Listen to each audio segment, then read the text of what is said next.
Pero magko-closing na lang po ako, palibhasa wala tayong sagot sa araw na ito.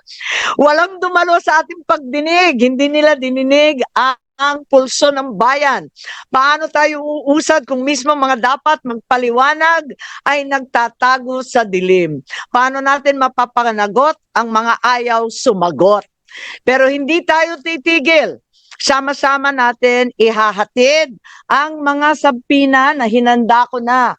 Kailangan kasi pirmahan ng lahat ito ng ating Senate President Chis Escudero. Kailangan pirmahan ng lahat ito pagkat absent silang lahat ngayon. Upang kanyang pirmahan, patunayan na ang Senado ay malaya at matapang na naninindigan para sa mamayan. Sambayan ng Pilipino ang masusunod. Tayong mga lingkod bayan mula barangay hanggang Malacanang ay pawang tagapagsilbi lamang. Tagapakinig na sa daing. Tagasagot sa mga tanong. Kung kaya ng isang matanda na may sakit na harapin ang walang respetong pag-aaresto, bakit ang mga duwag na ito ay wala sa ating harapan? Nako, magalit na kayo sa akin, pero hindi ba kaduwagan ang hindi sumagot? Sadyang naging duwag na nga ba ang mga Pilipino? Hindi ako papayag. Hindi rin papayag si Senator Bato. Hindi ako aatras tulad nila. Ipakita ko na ang Senado ay ang huling balwarte ng katapangan, ng katotohanan.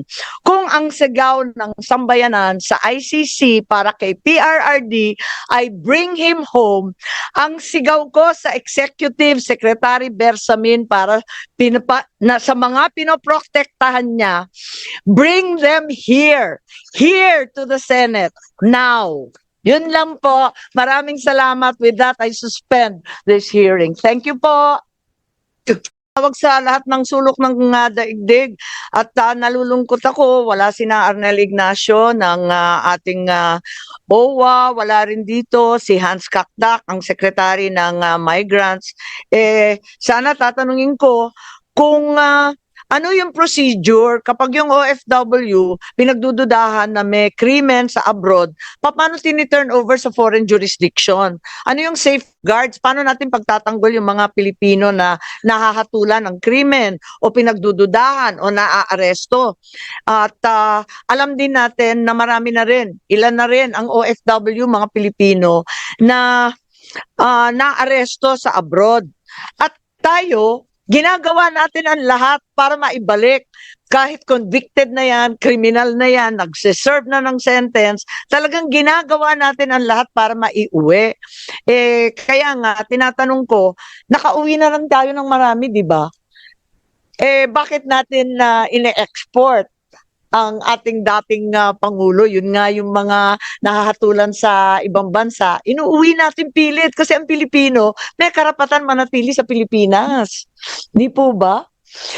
Ngayon natatakot na yung mga OFW natin, nandun sila, wala naman magtatanggol sa kanila. Kung mismo sa sarili mong bansa, pwede kang tangayin ng sino man. Abay, anong kasiguraduhan na safe sila sa ibang bansa? Hindi ko masagot at nahihiya na nga ako sa ating mga OFW. Hindi ko maintindihan kung ano masasabi sa kanila dahil nagagalit nga. Ba't daw ganun ang nangyari? Yes. So sinabi niya na deputize, na pag-utusan lang daw sila tulad ng sinasabi niyo, Senator Bato, na nautusan. Ayan o. Ayun. Yun. We were deputized. Ang tanong ng taong bayan, sino nag-utos? Sino nag-deputize? Yun ang tanong. Nobody can make, Madam Chair, nobody can make an utos or an order to a Secretary of National Defense. Kundi, somebody above him. And who is above the Secretary of National Defense? It is the President of the Republic of the Philippines. Di ba? Alangan naman, yung Secretary of National Defense is taking orders from a general ng armed forces. It should be somebody from above. So, maliwanag pa sa sikat ng araw na presidente ang nagbigay ng order na yon. Dahil sabi mo niya, he's just following orders. Yun na nga. Kaya gusto natin malaman kay Secretary Teodoro sino nag-utos. Kasi tulad nga ng sinabi ninyo, wala nang mas mataas sa cabinet member kundi ang Pangulo mismo. Nabanggit ni Senator Bato yung Gulf Stream at narito yung SEC para ipaliwanag at maraming nagtatanong dun sa private jet with the tail code RPC 5219 used to transport the former president to The Hague. Ayan. So maliwanag po yan. Sinong magsasagot niyan, Madam Chair? Yun na nga, kasi Malinaw? wala ngang sasagot. Andito yung detalye natin na meron tayo. If President Duterte is a protected person under the American Executive Order of President Trump, does that mean the person will have all his or her assets in the US frozen? Nalilito kami kasi in providing the means of transport so that the former president turn over sa ICC, binigyan ng transportasyon, material support or provision of services ang tulong niya. Di ba po? Talagang hindi naman mangyayari yun kung wala yung eroplano. So, Madam Chair, if Malacanang is cooperating with ICC, albeit patago, kahit na deny nila, kahit ano kasinungalingan na pinagsasabi nila, nag-cooperate pa rin sila dahil nangyari na nga nandun na si Pangulong Duterte. Siguro naman, it is a moral obligation of this committee also to share our findings of this committee to President Donald Trump para kung sino mang may-ari nitong Gulfstream na ito, na aeroplano, ay kung may mga ari-arian dito sa Amerika, covered siya sa executive order na pinirmahan ni President Trump. So kung sino mang may-ari ng aeroplano na yan, mananagot siya kay President Trump. Sigurado ako, kung may Gulfstream ka na aeroplano, mayroon kang mga ari-arian sa Amerika. Kaya prepare for the repercussions of your action. Dahil very clear yan doon sa executive order na inisyu ni President Trump na mananagot kung sino mang mag-facilitate ng mga interference ng ICC to their allied countries. Madam Chair. Kasi maliwanag yun, ano? Ito yung tail code, nandyan si PRRD, maliwanag. And there's also an article in Manila Times na sinasaad na may Challenger Aero, ano nga pangalan nito? Challenger Aero Air Corporation that arranged the flight. Hinahanap po namin yung article, biglang nawala. Pero andito yata, ayan, yan ang nakita natin Sino may-ari ng Challenger Aero Air Corporation? Sino mga shareholder? Nandito po yung SEC, kilalanin natin si Attorney Bernal, Attorney Santiago. Kilala po ninyo itong Challenger Air Corp. Sila daw ang nag-ayos nung biyahe. Good morning, Madam Chair. As regards Challenger Air Corporation, this was not among the corporations that were requested by the committee, so we may have to ask for some time for us to provide these documents, Madam Chair. Meron kasing nagpadala, eto naman hindi ko na mahindian, nagpadala na yung Challenger daw ay subsidiary ng San Miguel. Totoo ba yun? Pakita na lang. Kaya lang, wala nga tayong tao rito na magsasabi, wala tayong testigo, naobliga kami maghanap. At may nagpadala nito na eto nga, sa San Miguel daw to. Ano yung papel ng Challenger kung hindi naman sila may-ari? Kaya nakakapagtaka, kanino ito registered? So, Madam Chair, if I may, Madam Chair. Close na daw sa SEC. Ha? Nung nakita po natin siya close. Yung SEC sa wala po kami. Okay. So hindi namin mahanap itong Challenger na to. Yes, Senator Bato. Ma'am, I think Attorney Perdino Santiago. You're with SEC, attorney? Yes, Senator. Baka pwedeng i-text mo na lang ngayon doon. Anyway, computerized naman lahat yan, di ba?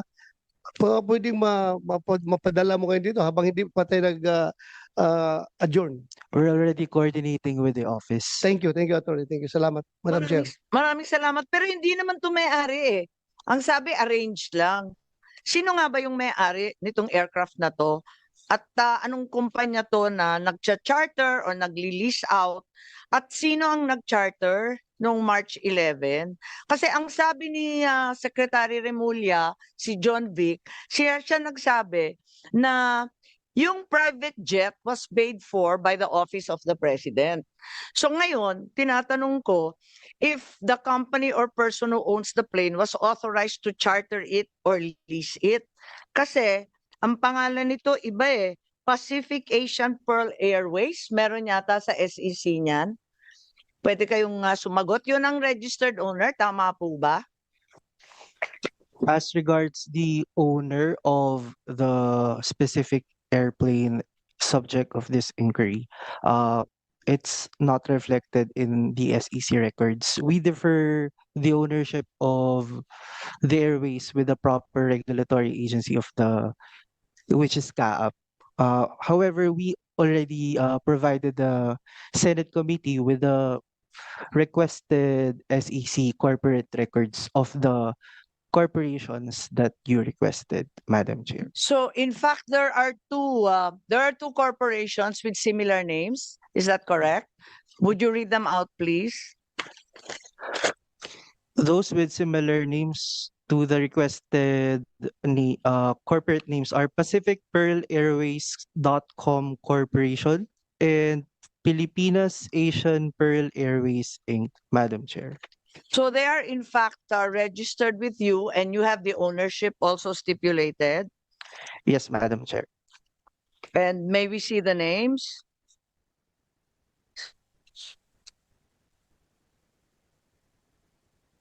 Diba nakalista naman yung mga shareholder niyan?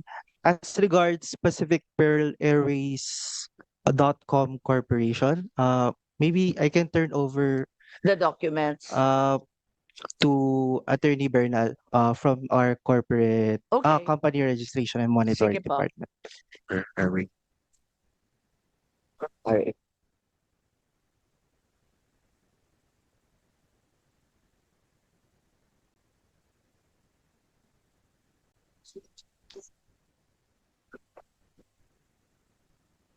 Yes, Attorney Bernal, you're recognized, please.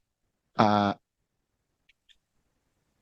Good morning, Madam Chair. As regards to Pacific Pearl Airways.com Corporation, under the Articles of Incorporation, the names of incorporator or directors are Elegio Carlo M. Jimenez, Christopher Miel M. Jimenez, Mark C. Tandok, Leo Colin P. Toledo, Helen Q. Panolino, Aurora Maria F. Timbol, and Elio B. Jimenez.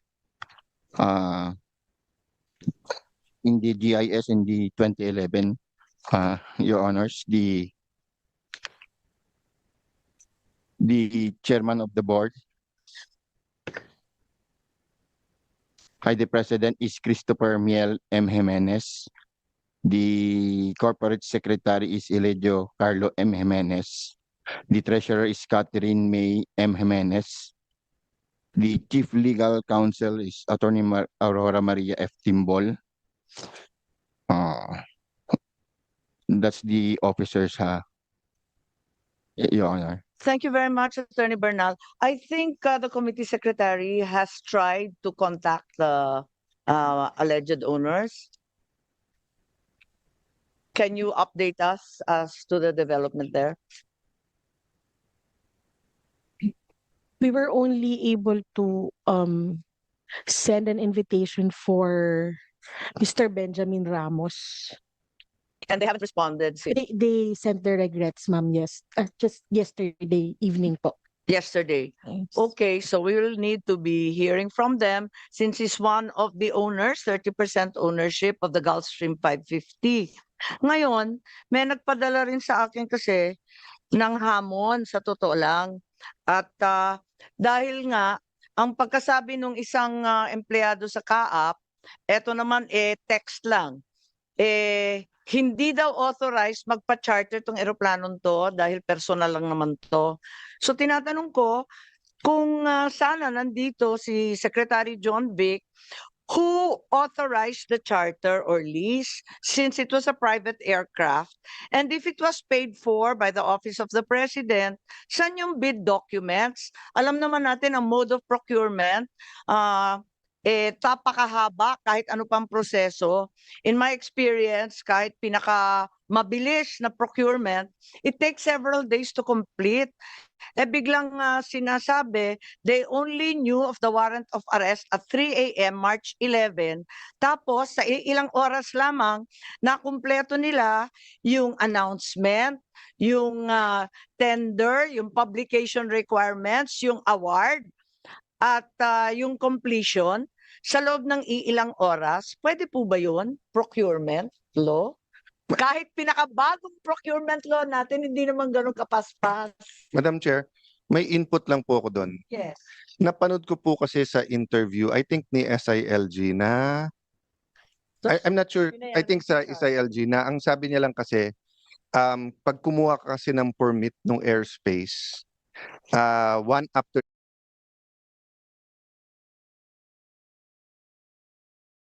the other yon. So kung from here to UAE muna, kaya matagal daw sa airplano si former president. But hindi yun ang kwento naman ni General Torre. Ang kwento naman ni General Torre, aalis na kaya kailangan na sa airplano. So I'm just saying, as you mention all of that, I think lalabas kung ano yung totoo. So just to say na importante yung mga binabanggit niyo. Kaya nga nakakalito kung, di ba matagal nga mag-apply ng flight plan. Makatapos ang tagal rin nila sa Dubai kasi nga wala pang permit to go to The Hague. In other words, madalian. Hindi naman pwedeng madalian ang procurement, katagal-tagal dito sa atin. Yes, Senator Bato. Tsaka, Madam Chair, may I move also that we are going, in the next hearing, we are going to invite yung mga pina-escort nila ng mga police doon sa loob ng eroplano. Dahil pagdating daw doon sa, kung saan sila dumating, wala daw mga papilis, walang mga passport, walang mga visa.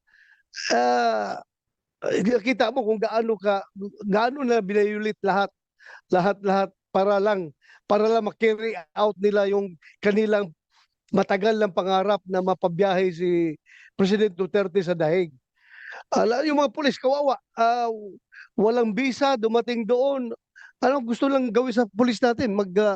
May mga pulis na TNT. nakasakay sa eroplano. Ng eroplano, Kaya nga, escort. diba? Pina-escort O sila. yung doktor ata yun. Yes. O pinadala nandun. Walang papilis. Ano gusto nila? TNT yung pulis natin doon? Dami naman nilang linabag na batas, pati yung immigration ng Amsterdam, pambihira. Madam Kaya Chair. tayo. Yes, Senator. And with permission ni Senator Bato, Senator Bato, bato-bato sa langit, tamaan, wag magalit. Bato-bato sa Senado, sana hindi maaresto. Hindi, pwede lang po bang, pinapatawa lang ko po kayo, but kasi po, nung last hearing, just if alam nyo dahil naging chief PNP kayo, nung tinanong ko kasi, dahil ang sabi, Interpol ang tinulungan natin, hindi ICC. So ang sabi po nung cabinet members na nandito, kasi nung tinignan natin po yung dokumento galing sa ICC, what's the name of that document? Yung may pirma ni Ambassador?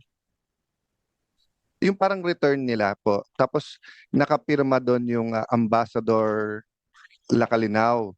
So sabi ko, so hindi natin tinurn over sa Interpol. Ang sabi lang hindi.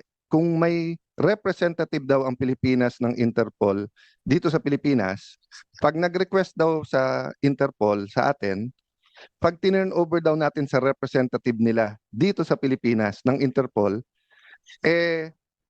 sa Interpol na daw nating tinurn over. Tapos yun nga, yung Ambassador Lacalinaw, tinurn over sa ICC. Pero kung titignan mo, ang pirma niya dito, on behalf of the Republic of the Philippines, as representative, hindi as representative of Interpol. Pero ganun ba yung Interpol? So kung ako ang representative ng Interpol dito or point person, na Pilipino ako So pag nagsabi ka sa akin na may huhulihin, pwedeng sa akin mo i-turn over. Tapos ako magdadala sa ibang bansa. Parang malabo ng konti or Paligtad nga, Madam Chair, no, Senator Cayetano, kapag in that case, ang requesting entity was Interpol ko, no? So, dapat, marami na akong ginawang nag-request ako sa Dubai nung pinapahuli ko si Kerwin Espinosa, yung drug lord na ngayon ay tumatakbo ng mayor ng Albuera. Nung pinahuli ko doon, nag-coordinate ako sa Interpol, nung nakuha na nila, physically arrested na nila si Kerwin Espinosa, ako mismo ang nagpadala kasi we are the requesting party. Ako ang nagpadala na tao doon, sinundo si Kerwin, sinakay sa aeroplano ng PAL, pauwi dito sa Pilipinas. Pero sa atin ngayon, nangyari, Interpol ko noon nag-request, tayo pa naghatid doon sa dahig. Very inconsistent yung mga actions na ginawa nating gobyerno dahil baliktad Dapat ang requesting party ang magsundo dito, bakit tayo maghatid? Yeah. Just one more point, Madam Chair. Kasi nga, dito po, duly noted on behalf of the Republic of the Philippines, signature po nung ating Special Envoy for Transnational Crime, no? So hindi siya pumirma bilang representative ng Interpol. Pumirma sa atin. So usually mas gusto kong harapan tanungin kagad and syempre actually partida na to kasi maiisip pa nila yung sagot. Pero I think for our records, importante to. Then last lang, sir. Hihingin ko yung dokumento Yes. para part of the committee Yes. records. Then last lang po, ma'am, hindi ko po kayo ginagawang witness, Senator Bato. Alam mo naman yung respeto ko sa iyo ever since hanggang ngayon. But nung time na Chief PNP ka, may order ka ba na basta't napatay lalo sa drugs, walang mga report yun? Kasi hanggang ngayon talagang, kasi kung totoo yun, kumbaga sa crime, karumal-dumal di ba? Yung sinabi ni SOJ na nung tinitignan daw nila, pag wrongful death daw, wala daw report. Yung ang makupitan ka lang ng napitaka mo, ballpen mo, di ba? May blatter yun kung mag-blatter ka. Have you heard na may ganong order or sistema? Ako, Madam Chair, Senator Alan, diritsahang sagutin ko yan. That's a blatant lie yung sinabi ni Secretary Remulla. Talagang kasinungalingan yan. Dahil, alam mo, in-emphasize namin palagi yan noon para makasiguro tayo, meron tayong depensa sa sarili natin. Dahil alam natin na merong investigasyon na darating. Siguruhin ninyo, every death na related sa war on drugs, meron tayong case folder niyan. Nakapile lahat doon, starting from the spot report, to the progress reports, development reports, hanggang doon sa pag-file ng kaso sa DOJ. Meron tayo yan. At yung sinasabi nila ngayon na mga patay na yan, puntahan na sa PNP, nandun yung mga folders na yan. If you can remember, when I was the chief PNP, pinatawag ako dito sa Senado noong panahon ni Laila de Lima. At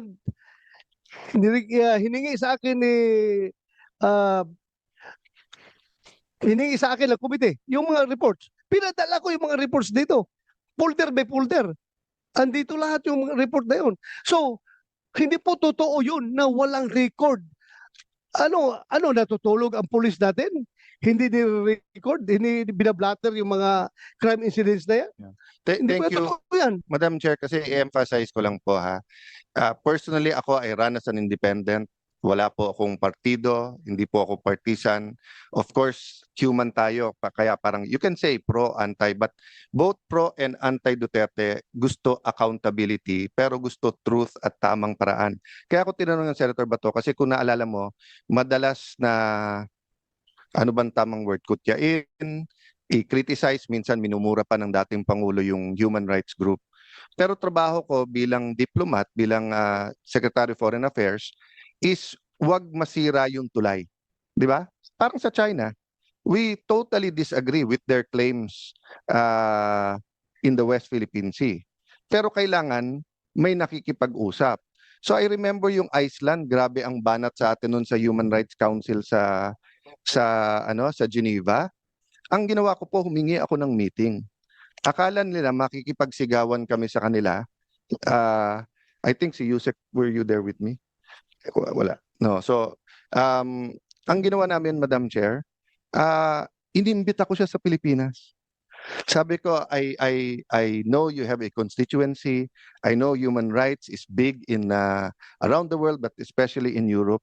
But you know what? The numbers they're throwing around now is fake news, is misinformation. So I'd like to invite you. I said, no, but your president says, no, I'm inviting you. I will go with you, or you tell me where you want to go, PNP. Because nga, nagkalakas ng loob ako, Senator Bato, nung sinabi niyong lahat yan iniimbestigahan at meron. So I'm not saying it's perfect. But between totally walang investigasyon at 100% investigation, we're somewhere in the middle. Pero na-shock talaga ako nung sinabing wala. But we will give the SOJ and the government the chance to answer.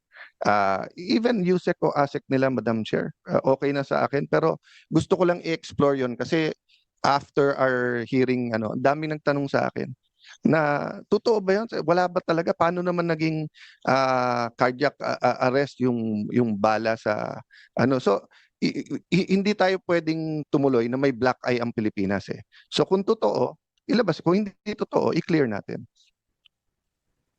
Ako, imposible yan, Senator Cayetano. Sang-ayon po ako dito sa sinasabi ni Senator Bato. Imposible mangyari yan. Talagang may record yan. Kompleto yung case file ng bawat isa. Ngayon, balikan ko lang yung sa eroplano na chartered plan. Ito nga, yung tail number, PRC 5219. Ang kapitan daw nung March 11, Johnny Gulia, Elmo Segovia.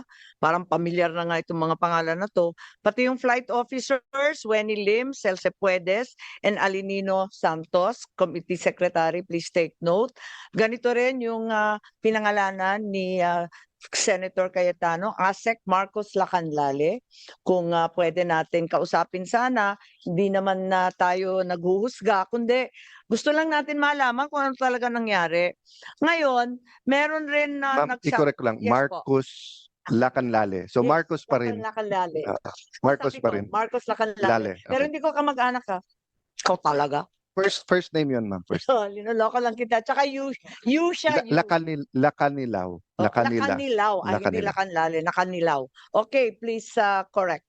Okay. So, yun yung mga pangalan na kinakailangan. Meron rin nag-text sa akin, hinahamon ako, sana hindi manahimik.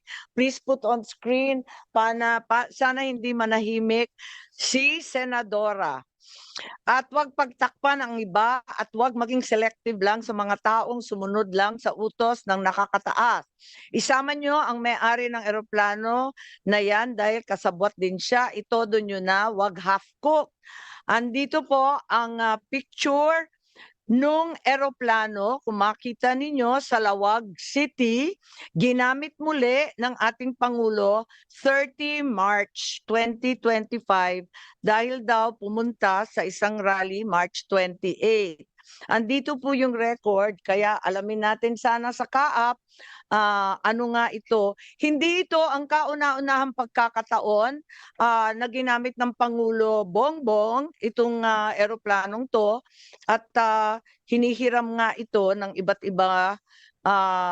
Nandito rin sa Mindanews, kung makikita po ninyo, yung iba't ibang paggamit nito, nariyan din sa Davao, naglanding din sa Tawi-Tawi po. At ang nagbigay ng picture, tactical operations ng Sulu. At andito rin yung Puerto Princesa gamit din po sa Palawan.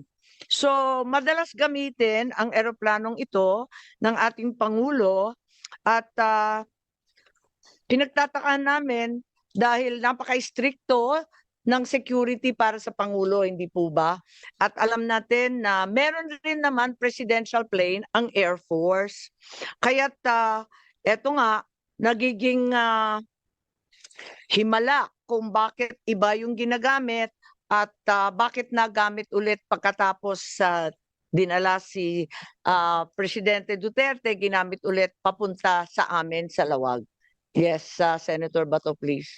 Alam mo, Madam Chair, yung eroplano na yan, no, malungkot ang history ng eroplano na yan dahil yung eroplano na yan siguro, if it's being used by the presidents and the previous presidents, siguro yan yung eroplano na ginagamit ni Pangulong Duterte at baka ako, nakasakay rin ako niyan in one of our official Oo, tayo hindi ko duties, no, when we flew with the president, baka nakasakay tayo diyan at yan ang ginagamit na eroplano sa pag-perform ng kanyang official duties as President of the Philippines, at yan din ang eroplano na naghatid sa kanyang huling hantungan ng ICC. masyado ka namang sumusuko na. Wag mo na tayo sumuko, baka naman iuwi pa siya. Baka sana yung eroplano na rin yan ang magsundo sa kanya kapag siya ay binigyan ng pinag-bail ng ICC. Sana masundo rin siya ng eroplano na yan, Madam Chair. Maraming kababalaghan, sayang wala rito ang mga kaap at yung mga opisyal at iba pang testigo na makakapagbigay ng linaw sa sambayanan tungkol sa eroplanong Mahiwaga. Ngayon meron rin tayo sanang tanong tungkol kay Arnie Teves, yun maliwanag. Talagang nagkaroon ng red notice kay Congressman Arnie Teves. Kaya lang, ang Interpol nagsasabi na hindi pa rin mahuli-huli. Ang sabi, nandun pa rin sa Timor-Leste, kahit ang Timor-Leste, miyembro rin ng Interpol. So ang tanong, asan na si Arnie Teves? Pinarusahan ba ang Timor-Leste? Ang alam ko, di ba, hinatulan ng kanilang Court of Appeals na hindi po pwedeng ipadala sa Pilipinas. Bakit ganon? Pwede palang hindian. It is very clear, Mr. President, Madam Chair, na ang papel ng Interpol is purely coordinative and sharing of information. So, kung ang Interpol magdala ng warrant dito, coming from ICC, napakadali lang naman sabihin ng PNP. Sorry, Interpol, I cannot cooperate with you because we do not recognize the jurisdiction of ICC at yung warrant na dala-dala ninyo, na ang basis sa inyong red notice or yung diffusion notice na yan ay yung warrant ng Interpol, hindi na namin yun na-recognize. So, bakit kailangan namin sundin? So, sorry, Interpol, pwede naman ganun eh. Tayo, ang ginawa pa nating excuse ang Interpol para ibiyahe si Pangulong Duterte doon sa Dahig. Hindi ba yung Interpol, hindi naman pinaparusahan ang Timor-Leste? Kahit hindi sila sumusunod doon sa... Walang pagkaparusahan niya dahil Interpol exists for its members. Ang membro niya ng mga police organizations all over the world, nagbabayad yan ng annual pay doon sa annual fee sa Interpol para mabuhay yung operasyon ng Interpol. So, kung aalis ang Timor-Leste as member of Interpol, malaking kawawalan yan sa kanila. O kung aalis ang Philippine National Police, malaking kawawalan sa Interpol yan. Wala naman palang parusa. Bakit atat na atat tayo na ipadala si Presidente Duterte sa The Hague? Diffusion lang yon, wala naman palang obligasyon. Nakikita natin, Madam Chair, it is more than the Interpol, more than the ICC, this government really is the most interested party na maibiyahe si Pangulong Duterte doon sa The Hague. Yun talaga ang klarong lumalabas, Madam Chair. Ko talaga naman. Eto pa yung mga OFW natin,